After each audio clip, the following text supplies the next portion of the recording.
right, well. Yeah, that's I think it's called Zombie by the Cranberries. We're playing it because their longtime front woman, Dolores Mary Eileen O'Riordan, if I'm saying that right, passed away suddenly the other day. She was 46. I don't follow the band a whole lot. I know like two of their songs. That song, Zombie, and the Zombie. other song is yeah. The other song is I think it's Dreams. Uh, I I I might be wrong here, but I overheard my boss at work. He was saying that she had married a Canadian. Yeah, she had married a Canadian or something like that, and they resided in the summers in a log cabin in Buckhorn, Ontario. So that's near you, Riley. Well, yeah. Beautiful Buckhorn, Yeah. Ontario. Yeah. So, anyways, R.I.P. Mm-hmm. And that's about it. Moving on. Yeah, we're back. We are for another week, a day late, but a Yeah, day late and a dollar short, as you say. yeah, day late and dollar short. Mm-hmm. And yeah, I want to go over some non-hockey related stuff before we get into the hockey stuff because we were just talking about this off air. Mm-hmm. But so I go to a weird gym. Mm-hmm. It's Planet Fitness. It's weird because it's Planet Fitness, and it's weird because it's east of Adelaide in London, Ontario. So everything is a bit off. Well, what? Hold But on. Before we get going, if it's such a weird place, like I'm sure there's more than Planet Fitness in London, Ontario. yeah, but it's so close. It's just like up the road. I live east of Adelaide. So, Yeah, but wouldn't well. yeah. Of course you live there. Makes sense. Speak for myself. Right? Yeah, but why wouldn't you just take the extra 10 minutes and not be at a weird place? It's cheap. Oh, that's a great point. Yeah. Hashtag journalism. Yeah, not a lot. Well, yeah, not a lot of gyms are cheap right now. So, and I can bring a guest whenever I want, so that's nice too. Mm-hmm. But yeah, so I go there as much as I can during the week. More so now because New Year, new me. Right. And yeah, New Year sort of knew me. And and As far as I remember, you went to the gym before the New Year, so yeah, I did, but I slacked off in the later months. But, yeah, same. hurt my back. And then, but anyways, I just wanted to talk about some of the things that are off-site, and I'm gonna put a poll up. I'm gonna make the poll now, so I actually put it up. Why don't you just put it up right now? I'm gonna do that. And so things that are offside that happen at my gym, and I just want to know what's the most offside of these three things. Okay. First thing, people do this all the time at my gym. I don't know if this happens globally, but there's like 4 or 5 guys that are like constantly shaving their face. Like some of them not even after a shower. Like just slap on the Brute and just lather up some shaving cream and just start shaving. Mm-hmm. You're like trying to wash your hands, and big guy beside you just shaving his face. Yeah. It smells like Brute. I think that's a home thing, especially if you're not even showering. You're not even taking the time to shower. Why bother shave? Well, that's the thing. Like, but we live in 2017, Will, where time is you don't have a lot of it. So Yeah. we're in 2018, actually, aren't we? Yeah, we are. Yeah. Welcome to the real world. Thanks. And another thing is this happens like all the time too. If you're like using a machine and you want to go get some water, like people like leave their water bottle on it and something like that. And then this happened to me the other day. So I didn't see this guy's water bottle, and he left his machine. And he's walking around. He's got like this strut on. He's just a little guy, but thought he was big. So they always pace these guys that are heavy into the workouts, right? Mm-hmm. Between their sets. It's the And then I came pre-workout back. flowing. Yeah, so I come over and I start loading up my weight because of course he's benching the goddamn bar. And so I put on my plates and he's like, I was here. And I was like, well, next time leave your name on it. like. Bring a goddamn water bottle. He didn't even have a water bottle. He left his headphones there. That's what it was. Oh. Yeah. It's like, okay. He marked his territory. Yeah, marking your territory. Mm-hmm. And then the third thing is this applies to women. Women that go to the gym specifically to chit chat. Say that again. Like You cut out. women that go to the gym specifically to chit chat. Oh. Yeah, so you're waiting on their machine, and there they are just talking about so and so's boyfriend and how crappy they are. And Well, let's move along here. that's a male and female thing, though. Yeah. Don't sue her one gender. So yeah, I think those things are offside. Maybe it's just at my gym. I don't know. Can I throw in a fourth one? You can. I haven't been to a gym in a while. That's all right. Since my Loyalist college days. But my favorite was the short sleeve shirt with the sleeves cut off and cut right down to the bottom seam. You know what I'm talking about. Yeah, we got a couple of those weapons. I love that because it's like, okay, sick brag, you're just telling me you really don't need to be here because you have abs. So why don't you just grab your water bottle and your headphones and make your way towards the exit. Oh god, that's good. Yeah, that's mine. And they're the yellers too, right? Oh yeah. They want to let you know that they are there and they are curling 15s. Get this, my gym has a lunk alarm. Apparently it goes off if you drop weights. Because you leave at Planet Fitness, you leave your ego at the door. Apparently. I don't know. If I'm deadlifting, I'm not gonna not drop my weight. I hope that's what it says when you walk in. Is there like a sign on the door that says "Leave your ego here"? Does. Yeah, it absolutely does with a big arrow. Oh. It's awesome. I've only done one of those big gyms. Gym. Yeah. Once. It was in North York, so you can imagine it was an empty spot. And it's just crowded, and there's people everywhere, and like everyone's sweating on everything. Like, I don't know. I don't know. It just if I ever move to a bigger city, I'm definitely gonna get a gym membership. But it's tough here. There's nothing here. But anyway, yeah, that's some of the things that yeah. we believe are offside. Yeah, so vote. So vote on those. Can you put 4 on a poll, or you just put your 3? Yeah. So vote on those. Let us know, and maybe was that all you wanted to talk about right now? Yep. Yeah, and we'll go to hockey, I guess. Yeah, we'll take a quick break. We'll come back. We'll answer again. Another great week. We got some questions. Questions from people towards us. Yeah. Oh, I thought you were asking me as if like you didn't know that happened. No. Questions. Anyone have questions? Oh, okay. Bueller. Where's that from? Bueller. Yeah, Fry. There's a couple of things I want to touch on. One is a tweet from somebody you and I know all too well. Somebody that we were close with in college. Somebody that taught us in college. Somebody who loves the Leafs. We'll get to that after the break. Speaking of that, we got to get that guy on soon. Hell yeah. I don't think we could take the fist pumps. Could use a couple of those. We love them. All right, we'll take a quick break. We'll come back.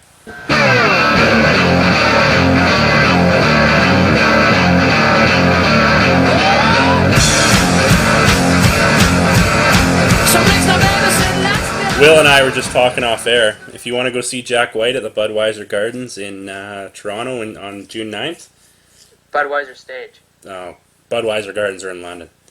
The Budweiser Stage in Toronto, it's going to cost you $150 and bring your own lawn chair because you don't get a seat either.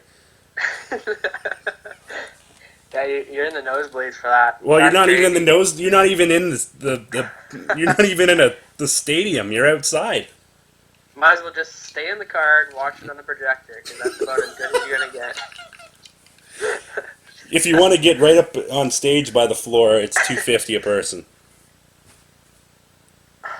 Jesus Christ! Friggin' concerts now, they're just you just see the prices. Well, we were talking through the roof. I was talking to my mom last night because we're Rod Stewart fans. I don't know. I believe you kind of are. I like Maggie May. Yeah. It was $180 to see him at the I think it was the ACC. Like in the Are you serious? nosebleeds. Really? Like he's got a big head of hair, but I don't think you would see it from where you're sitting up there. Holy Christ. And then the Eagles were $650, That's crazy. and they aren't even. It's not even the original Eagles. it's just a few of them. Yeah, it's like going to see. Well, no, it's not. It'd be like going to see a cover band. Anyway, That's funny. we got some great questions this week from our. We actually. I said last week. I was saying to Will. I think our episode last week was really good when we were answering everyone's questions. So Questions are cool. I like this this kind of a new twist we put on things. I mean, a lot of people do answer questions, but I think it's really engaged our listeners. I think well, it's kinda cool. we really want what we're here to do is to talk about what people listening want to talk about, and this is exactly what we're doing. Yeah. So I want to get to the first question that we got. It's not the first question that we got. It was one of the questions that we got. Was from, again, big fan of the show, Eric, my cousin. our boy Eric. Yeah. Mr. Man. Hey, Mr. What? Mr. Man. Mr. Man. Yeah. He had a good question. He said, what are your thoughts on the Cogliano suspension and your take on why a guy like Crosby can basically slash someone's finger in two and get no suspension? So Cogliano, as probably most of you listening know, had his Ironman streak ended at over 800 games. I feel like it was in the ballpark of 830. Yeah, around that. And then, so he interfered with Adrian Kempe of the LA Kings the other night when the Ducks were playing them. This is just a few games after he was signed to an extension by the Ducks, a relatively cap-friendly deal. But, so he interfered. I thought in my personal opinion, I thought that he should have been fined instead of suspended because it was interference. It wasn't really a headshot. He just didn't get out of Kempe's way. And Kempe was still skating forward. He was still in the stride. I'm watching it now. Then, what he got suspended. I hadn't seen it. That's what he got suspended for? Yeah. Like, it's interference. Like, hell yeah, it is. Yeah, but that doesn't get 2 games. Kachuk got 1 for spearing from the bench. Yeah, I know. And, Matthew Tkachuk is something. Okay, maybe he did kind of lean into it, but he leaned into him a bit. When I first saw it, I was like, what? I was like, oh, give him 5. 5 and a fine. Fine him $10K. Who cares? The guy's making money now. And, you know what, though? My stance before was that they shouldn't have suspended him because they took that streak out of his hands. Yeah. But he did hit him in the head.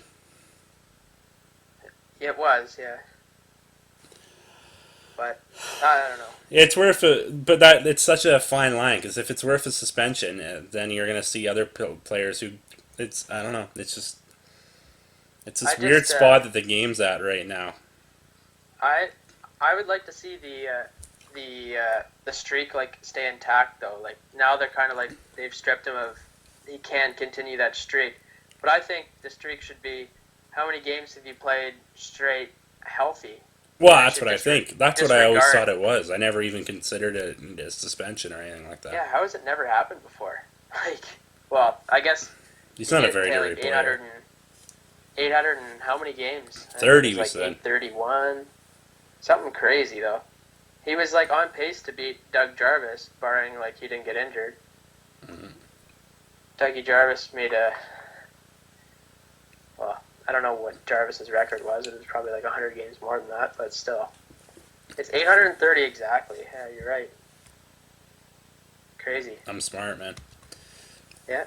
Yeah, it sucks, but, they just took it out of his hands. It's like... Yeah, that's the league. That's Gary Bettman. And Georgie Parros. Holy. He's fourth, okay, of NHL players with 500 or more consecutive games played.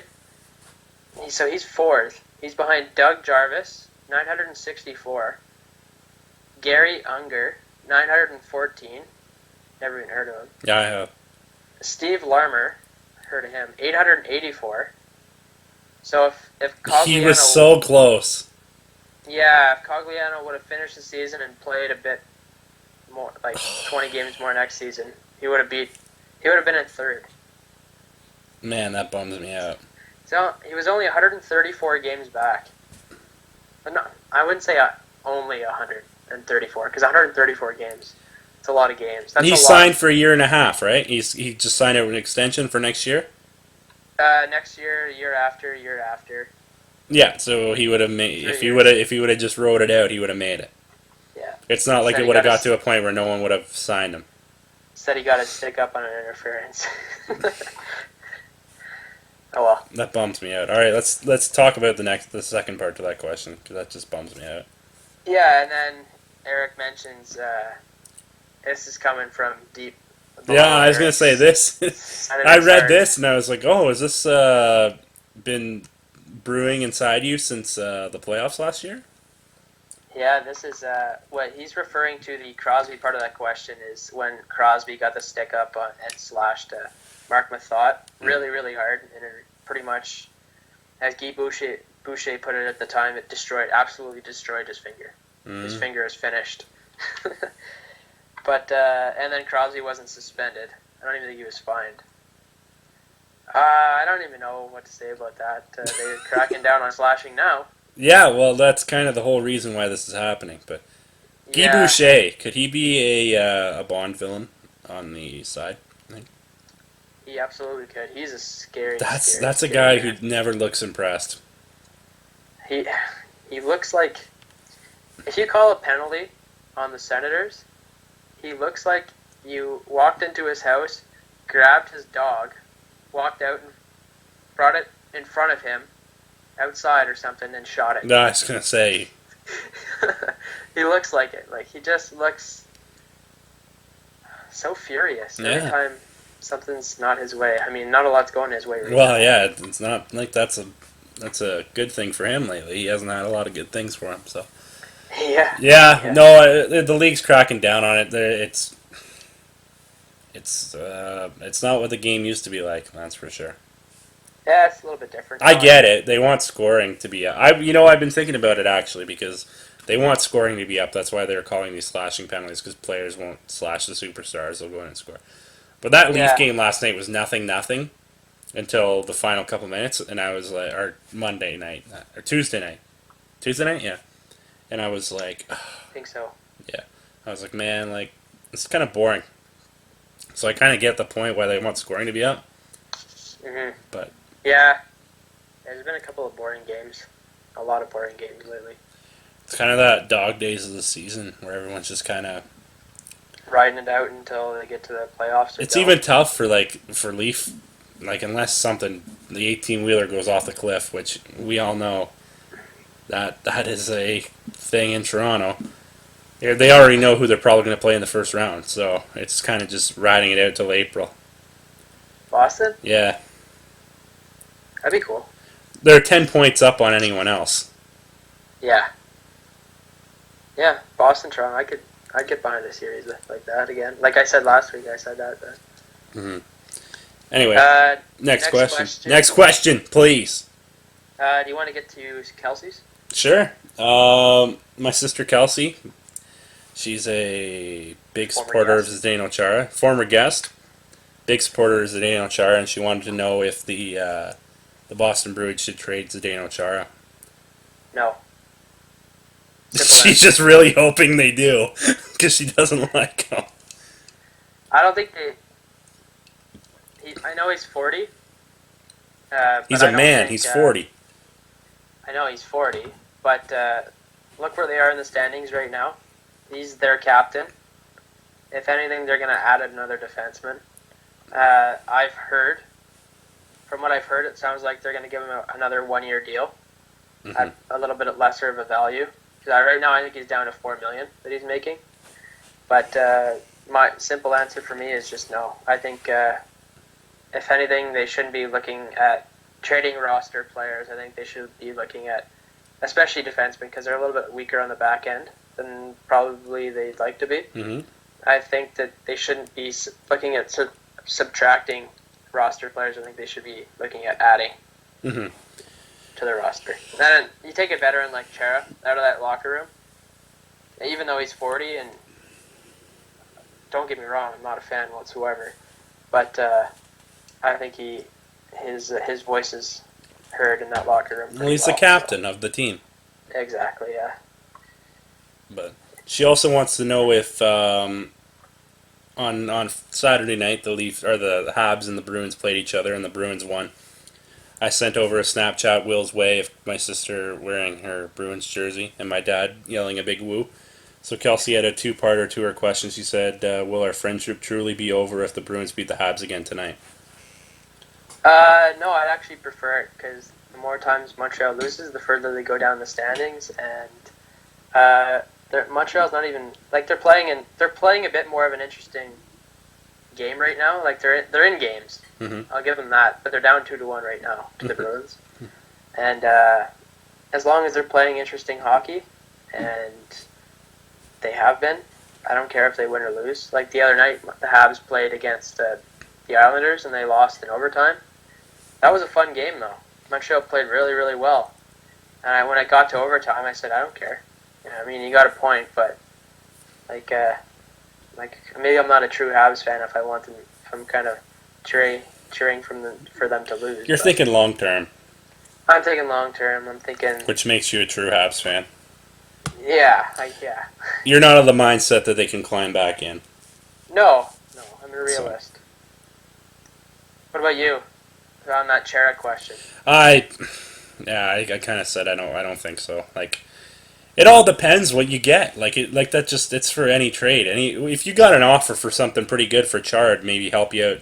Because Krejci and Backus, my sister knows because she has them on fantasy, and they're always on the IR. They haven't been the healthiest players this year. No. So, if you can maybe addition by subtraction, because you got like you said, maybe they'll sign Chara for like a 1 year, 1 $3 year. million or But they do it's not like that's all they got on the back end. They do have Krug, they got McQuaid, they got McAvoy, right? Like it's not sparse after him. So what's turned out to be a nice piece for them? Kind of like he's a little bit smaller. DeBrusque? Matt Grzelcyk. Mm-hmm. He's a good little player. I don't mind him. Moves the puck pretty well.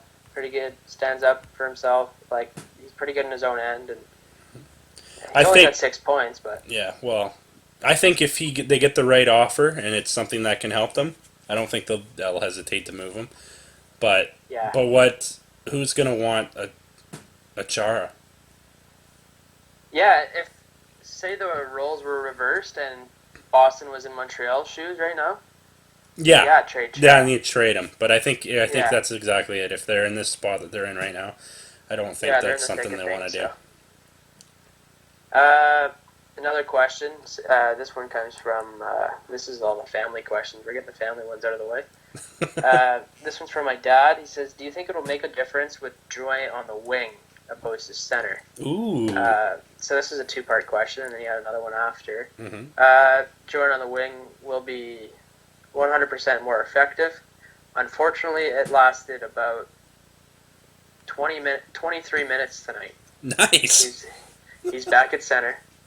And I believe, I just read that, I think Delorier, what happened? I lost it, but something like Delorier, yeah. We just saw Galchenyuk, Drouin, Delorier, and Delarose is back on the fourth line. Actually, that lasted about 27 minutes. Oh. So, there's that. But if Montreal had better center depth, Drouin would be a winger. Mm-hmm. He can create plays. I think Galchenyuk's a better winger too, as much as people think otherwise. I think he's better on the right wing opposed to the left. Yeah. But if they had the center depth, Drouin's a winger. He's good there. Can create more plays. And Delarose is not a good player to throw between him and Galchenyuk. So. No, it's like he's grasping at straws at this point. Yeah, what they give up defensively, like the two offensive players in Galchenyuk and Drouin, Delarose can pick up for it because he's a defensive-minded player. But you're just giving up so much offensively with him playing between those two guys. Mm. And then here's a question for probably aimed at you, Riley. Do you think Mitch Marner is liked by Coach Babcock? Oh, who asked this one? My dad. Nice. Yeah, That's a good one. I think he's liked more than Nylander is, because Nylander gets more, or Marner gets more opportunities. Marner's been a tire fire for the majority of this year. Yeah, it's kind of unfortunate, but people don't realize he's a sophomore, and there's such thing as a sophomore slump. For some reason, it happens. You know what though? And that's just it. Like it's the team kind of exceeded expectations. Obviously, last year making the playoffs, going from worst to team in the league to making the playoffs. Mm-hmm. So now the fan base has this expectation of their players, but they also forget that 90% of their players are under 25 years old. Yeah, God, like Mitchie's like 20. He's 20. He'll be 21 this year because he's the same age as McDavid. He'll be 21 this year. That's crazy. Same with Matthews. He'll turn 21. Nylander's 22. But I think Marner's liked by Babcock? I think he is. I think he's liked. I don't know. I think he is because he's still on the first power play. Mm-hmm. He's still, other than that little stint on the fourth line, he's basically been in the same spot, given the same amount of minutes. It's just, I don't know. Like, I'm not as worried about him because, like, obviously I'd like him to score more. He's on pace for 10 goals. But, yeah. And a guy who led the OHL in points 2 years ago is now on pace for 10 goals in the NHL. But, he's got he's got the same amount of points basically that he had at this point last year. There's been so many opportunities where he's got the puck like at the dot with no one around him, and instead of shooting, he tries to make a pass or goes behind the net, which is skill. Like he's too skilled for his own good. Like just shoot the puck on the net. There could be a rebound. It could go in. Like. He's always trying to look for the picture perfect play, which I think has been his issue. But he's in exactly the same boat as where the Habs are with Drouin right now. Mm-hmm. Drouin tries to create too much for his own good right now. Like he's got all the talent in the world. Like same thing as Marner, kind of the same stature, same type of player, except for Drouin's playing in the middle. It doesn't help, but.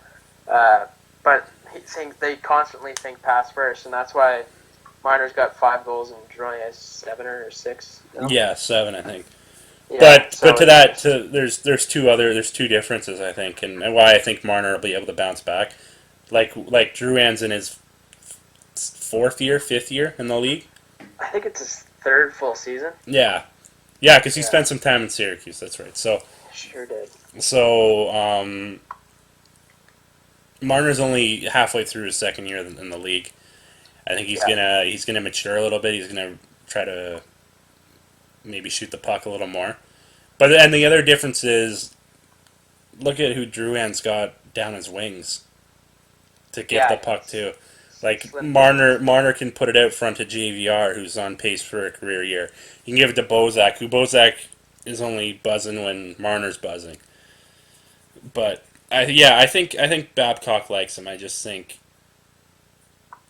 I think if our next question is the one I'm thinking it is, posed by our buddy Austin Broad, about me with Roman Polak, I think it all comes to Babcock's got his favorites, and he shouldn't have his favorites. He should have on the ice who's playing well, like. Matthews didn't start overtime again last night. Yeah, I know. I heard on TSN today that it was like Hyman and who was it? Hyman and Kadri, I think. Hyman and Kadri, and then they roll out like Komarov and. No, Nylander and Matthews came on second. But he's so afraid of the matchup game. He's always, when he's at home, he thinks he needs to be able to use his players to shut down the other team. It's like, why don't you try firing out your big boys and having them freak out? Look what St. Louis did. They rolled out like Shen and Tarasenko, and then they rolled out right after it was like I'm drawing a blank here. Well, that Dunn scored. Yeah, and Dunn, he had a great night. He had 4 or 5 shots, but he's a good little puck mover. Him. The pride of Lindsay, Ontario. Yeah, he's a good player. Mm-hmm. Out of Niagara, I think. He played for the Ice Dogs, yeah. Yeah. But if you remember before, I got another point for you. If you've seen that video of the fight in the tunnel last year between the Chicago Wolves and I think it's Iowa, he's the guy that gets jumped. Really? Eh? Yeah. I didn't notice that. But Babcock's got his favorites. Like, I think if he got to pick the All-Star team, it would be Pollock, Gardner, Hyman, Brown, and Komarov. but with the Pollock situation, he's got to, like, I think Lou's got to move Pollock, or Babcock's going to keep playing him. Like, right now, he's got this 3-man rotation for the final D spot between Borgman, Carrick, or the final 2 D spots, I guess. Borgman, Carrick, and Dermott. One sits every night. Right. But I believe that all 3 of those players are better than what Roman Pollock brings, or even, like, right now, Jake Gardner brings. Right? Right. So he's just got his favorites. He's got to roll out who's hot, I think. And I've been tearing apart Pollock and Komarov, and I was thinking about it today, and I was like, at least they're giving an effort. Like, Pollock's out there trying his best. His best just isn't NHL. But the league's caught up to him. He's like 32 or 33 now. Like, the league's caught up to him. The hacking and whacking when people are trying to get by him and using his body is not what works anymore because they just blow by him. And he's there's not a lot of defensemen that are like him around anymore. Uh-huh. You don't see it too much. And boy, can that guy take a minor penalty in a key moment. I like that. That's funny. But I think Lou's just a stubborn. Lou Lamoriello is just a stubborn too because he's the one that signed him. Yeah. But I think he's got to do something to move him, and who the hell's going to want him really? But he's got to do something to move him because Babcock will just keep playing him because he loves him so much. Pretty much, yeah. But the thing is, if Lou did that, then watch Babcock. He'll just like skate 5D. Yeah, he'll just put out. He'll have three healthy D men, 3 healthy scratches on D, and just skate the 5. Yeah, whatever he got. But they're gonna have a real struggle and a real tough time when Zaitsev gets healthy in the next week or 2. Oh yeah. Because what are they gonna do? And unfortunately, you know what they're gonna do. Dermott's going down. Old Travie Dermott's is heading back to the Marlies. Poor kid. Yeah, nice number. 3 than 23. Yeah. But that's the thing. It's like he always preaches if you take someone's spot and you play well, you'll stay in the lineup. Josh Levo has played like 5 or 6 games and he's got like 5 or 6 points. Like this all season? Yeah, because he's only been in he'll go out there and he'll get a point, but he apparently that's not good enough and he's a healthy scratch. He's got 3 points in 12 games apparently. Oh, okay. Sorry. But still, he's only played 12 of 45 games. He's only played like 40 minutes total. Yeah, well, even look at last year. Yeah, I know. How many did he play last year? 13 games. Yeah. And he had 10 points. Yeah. But okay, so how many? So he's played. He had 21 points in 53 games, 10 goals. And that's his whole career. Not bad. But Freddie the Goat is still in the lineup. Or Leo Komarov, who has that many points this year in 45 games. Yeah, that's crazy. Anyway, I don't know. Or the 10 points, not the 53. But anyway. But yes, Marner. Babcock likes Marner, and Pollock and Komarov, I think they need to be moved. At least you answered Austin Broad's.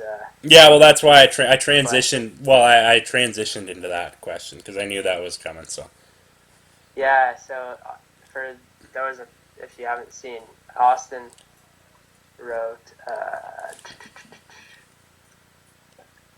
So he answered our question for questions. Isn't Riley Miracle so happy to see Polak in the lineup every game? And then Riley answered, aka Rye, I'll go on a rant tonight if you'd like. And he wrote, oh, I'd love to hear that. So there you go. there you go, buddy. I don't You're even welcome, think that Austin. wasn't even that bad of one, really. But No, but you're welcome, Austin. yeah, you're welcome, buddy. And we got one more question, I think. Oh, is this me? Yeah, so it's on Instagram. It's from a fellow I went to school with. Yeah, Maybe hold Cooks. I don't have access to Instagram right now because I'm. He wants to know if we think that refs deserve to be penalized for missed calls. I think that's a fantastic question. That's a little bit off the radar, but I really do like that question. Yeah, me too. I think Jimmy's speaking from his heart there because he, like myself, is a Habs fan, and he and myself watched the call on the offside when I think it was David Schlemko's goal and Hudon was offside the other night against the Islanders, and they called it back, but Hudon's foot was in the air. I don't know. The offside one is just ridiculous. Like, if it's not blatant, like, I don't even know. If your foot's in the air, god damn it. But to go back to his question, do you think refs should be penalized for blown calls? I think they should be given a talking to. I don't know how you penalize them. Maybe I don't know if they. We don't know if they are though. Yeah, I'm sure there's refs that get talkings too. But I don't know how you would go about suspending them. I don't know the amount of games refs get a year off the top of my head. I'd imagine they get most of 82 if you're a regular. But I'm not sure. What do you think about that? I got two thoughts on that. One, if they give them a talking to, it should be known. Like they should send out a release saying official number 45 and 82 were spoken to last night about a missed offside call or about this situation. Yeah. Just like they tell you that this person's been offered an in-person hearing or whatever, like, you know what I mean? Yeah, of course. And two, I think officials should be open for a media availability after games. Can you imagine? I think they should. It's They just, would you not think that a player would get torched more than a ref would? Yeah, I know. It's true. I think, because you never, other than hearing Wes McCauley make these outlandish calls, you never hear a ref speak. I know. And he gets. And they control the entire game. Pretty much. So I think they should, one, let it be known that they've had a talking to, and two, give them a media availability post game. Yep. They'll have a PR rep there, standing there with them. Like, it's not like you can just run at a guy and say, "How could you do that?" Because the PR guy will step in. So, say, "What were you seeing on that call?" And then they tell them. Yeah, exactly. And then they can defend themselves or say I effed up. Because 99% of the time, the ref looks like the bad guy, or the refs or the head office in Toronto. They look like the bad guy because they never have a comment afterwards about what they saw. They don't have a say. I don't know. That's just my thoughts on it. I don't know if that's. Shout out to my parents though for they mentioned the media availability thing, and I was like, that's a pretty good idea. So that's a pretty cool idea. I can get behind that. I can get behind anything. Because that way the ref gets to defend himself and or say like I screwed up. Sorry. Yeah. Yeah. Like upon further review, I screwed up. Yeah, and there's nothing. Well, if you remember that perfect game between the Detroit Tigers were playing, and the guy, it was the third out, but the guy was called safe, but he was way out. Okay. This was like 6 or 7 years ago. But the media interviewed the umpire after the game. As they should have. But yeah, if it's allowed in the MLB. But you never see that. But it was a weird situation. But I'm just saying. Yeah. I don't know. It's just people got to be accountable for their actions. So. Absolutely.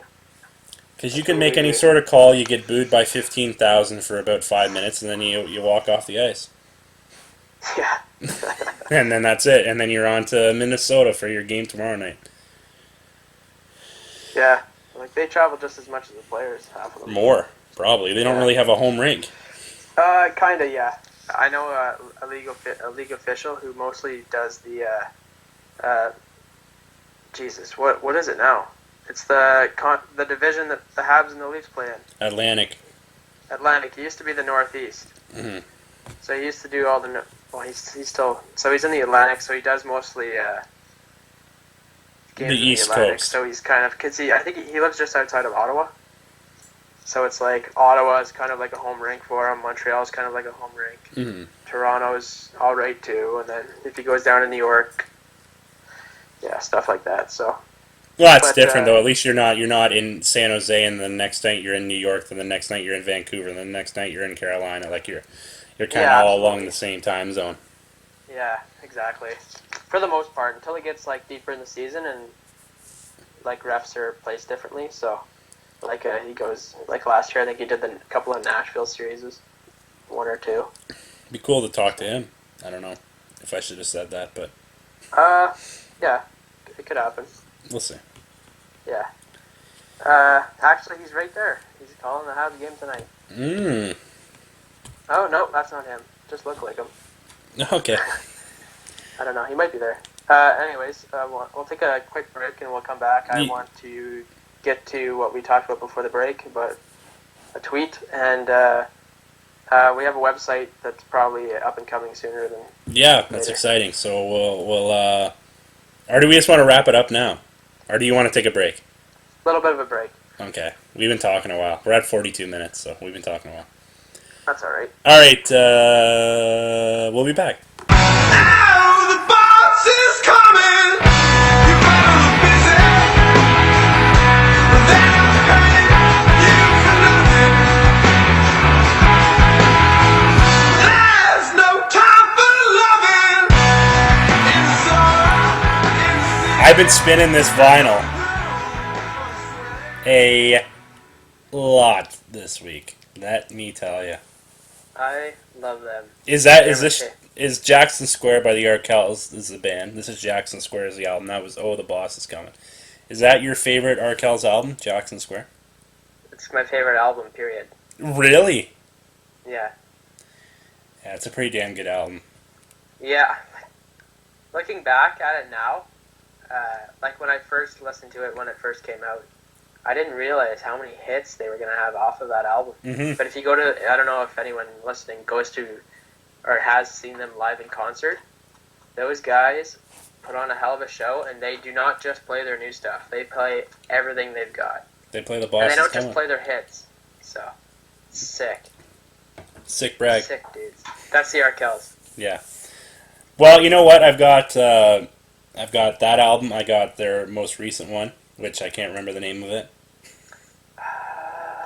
There's a face on it. Yeah. I got High Noon. Yeah, I did. Michigan. I don't have Michigan left. That's the only one I don't have. But I do spin them frequently. What the hell is the name of their new one? Yeah, I have it too. On vinyl? You don't have a record player, do you? I do, but I do not have that on vinyl. No. You have a record Morning player? Report. Yeah, it's not here. Morning Report, that's right. Yeah. But I spin all three, and every time I'm like back to Jackson Square. It's such a great album. So Yeah. the sick part about that album I bought, I was surprised when I bought it. I saw it at the record shop in North York in Ontario there, and I was like, oh, I gotta grab that, and I grabbed it, and I opened it up, and there is a 45 in it with 6 live songs that they played at CBC Radio. That's so sick. So Yeah, they're loved by the people over at CBC. the CBC. They on that album, there's like Deadlines, Pulling Punches, Oh the Boss is Coming, The Ballad of Hugo Chavez, Tragic Flaw. You know what my favorite song on that album is, and I learned it on guitar last week? Champagne No Socialist. I was just gonna say No Champagne Socialist. Mm-hmm. Yeah, good tune. Anyone who hasn't yet, go check them out because they're sick. Unbelievable. They're Canadian. They're from Hamilton, and they're a rock band, and they're a bit modern, but they got some tunes. Mm-hmm. I would start with the first album and make your way up. Yeah, and then start all over and keep doing it. That's all I goddamn do. And then you mix in an odd Dallas Green song into his playbook as well. Yeah, I mix in a lot of different music. Mm-hmm. Yeah. Anyways, one more thing. We had one of our old profs when we were at Loyalist. He's a Leafs fan. We grew close to Andy, I think. Oh yeah. I'd say. Yeah. We were boys with Andy, and he's a big Leafs fan. And he tweeted today, 9 hours ago. And I just thought this was funny. Because he's a very blunt Leafs fan, and his takes are true though. Like he's got like none of his takes are like off the beaten path. They're all like, I'd say a lot of them are from the heart, and he puts a lot of thought into his tweets and his takes. So he wrote Babcock's quote. He said, "If you're thinking there's no pain coming, there's pain coming." And he followed it up with, "Those words came out of Mike Babcock's mouth the day he was announced as Leafs coach. I totally bought Babcock's pain plan. I just didn't expect so much of it would be inflicted by the man himself." I love that. Do you think Andy's on the Babcock needs to go bus? You don't want to speak for him, but No, I wouldn't want to put words in his mouth. that either. Yeah, I wouldn't want to put words in his mouth, but I don't think he's on that train. He's probably on Babcock needs to smarten the hell up and play his best players like his best players should be played. Train. I think my line last week was probably summed it up, and it's he's too smart for his own good. Babs? Mm-hmm. And Matthew started a power play for the first time that I can remember last night, so maybe he's making a step in that direction. Oh, there you go. But anyway, yeah, Everybody that gets is a one. funny tweet from our boy Andy. Yeah, he's funny. He's a great guy. He's a good follow on Twitter. That's Yeah, Andy Clark. Andy Clark. Hell of a teacher too. Oh yeah. He's really good. Mm-hmm. One of my biggest influences, I would say. Same. Moving on to another topic before we wrap this up. We are starting a website. Mm-hmm. We don't know when it's going to be up yet. We do know what's going to be on it, however. Should we get into that? I don't know. I won't mention one part of what we were thinking, but so we're going to have some sections on there where you're going to be able to go back and listen to likely all of our podcasts right from the beginning up until now. What are we, 15? Jeff Halpern, 15. What? Jeff Halpern. What's that? That's his number. Oh, I thought you were saying Jim Halpert from The Office. No, Jeff Halpern. I was like, what? No, what the hell, no. Yeah, so you're going to be able to go listen to the podcast either through YouTube, or all of our social media links will be on there. You can just click on those. Probably going to be a way you can listen to our iTunes on there as well. Optimistic. Yep, and it's looking all right. Right now, it's not published yet. No, we're working on it still. still. Over the next week or so, depending on how things work. Mm. And then we're thinking about writing a few weeklies with Riley focusing on the Leafs, myself on the Habs, and potentially Austin Broad has offered his services up to probably write prospects or Sabres. Yeah, he didn't get too specific. Well, I don't want to get too specific with the conversation, but he didn't get too specific either. So, yeah, probably. Yeah. So, yeah, because that's what he does right now. So, if he wants to contribute, we would love that. Mm-hmm. We'd love to have him. Shout out to him for tossing that idea our way too, because absolutely. Because he shot me a little message last week and said, "Have you guys thought of doing this?" And we were like, "That's a great idea." So, for sure, the guy's been a huge help in this podcast, so we want to give him all the credit he deserves. So, yeah, it's awesome, and he's been really helpful coming on, and he's got some original thoughts. Man, he's a smart hockey guy, eh? Yeah, he knows his crap. Mm-hmm. He's gonna go far in the business, that's for sure. Other than that, we don't really know too much about what we're gonna put on there quite yet. Mm-hmm. Maybe some feature stories. I got a lot of feature stories that I've worked on through work, but my work just, I think I spoke about it a couple of weeks ago. We've changed companies. Mm-hmm. So I don't know if I would be restricted to posting that yet, or anything like that. Some of the feature stories that I've worked on during my time at with the Post Media newspaper I've been with, or Metroland newspaper. So maybe we'll see some of those, or maybe we'll, I don't know, do some features of our own. We don't know. I don't do anything fun at my work, so we probably won't do it. But you know what? To add to that, it would be great to get some feedback as well from our listeners to see what they would like to see on the website. Absolutely. I smell another poll. I smell another posed question. I smell another poll we're not going to put up. Yeah, no, I'm not going to put up a poll for that. I'll just pose the question on our social media. Love it. I want to give a shout out. I threw this by Will on the weekend. A family friend of mine, Alex Little.